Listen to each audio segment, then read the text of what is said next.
Ketua Komisi Pemilihan Umum Provinsi Sulawesi Tengah, Dr. Nisba MSI menyebutkan partisipasi pemilih pemula di pemilu 2024 menjadi tugas bersama.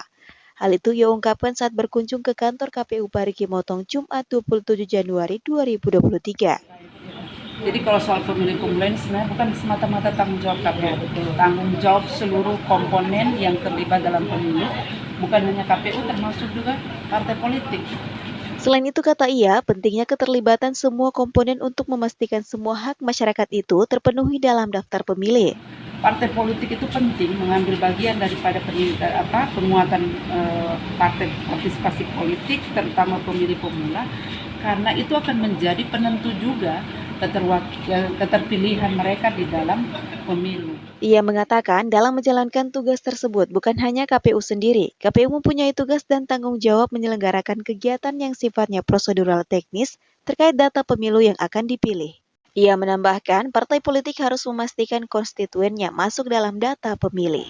Tetapi partai politik karena menjadi penting untuk memberi penguatan karena mereka akan menjadi peserta pemilu nanti yang akan dipilih.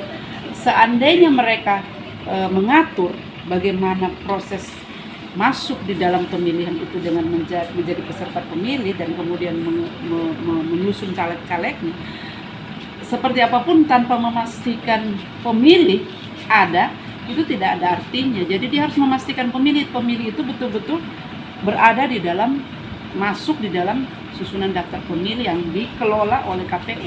Jadi KPU ini mengolah kegiatan yang sifatnya teknis prosedural terkait dengan kepentingan dan kebutuhan pemilu. Tetapi bukan semata-mata menjadi tanggung jawab KPU di dalam menyusun daftar pemilih, tetapi seluruh komponen yang terlibat di dalam pemilu. Termasuk yang paling penting itu adalah partai politik. Memastikan konstituennya itu berada di dalam atau masuk di dalam daftar pemilih.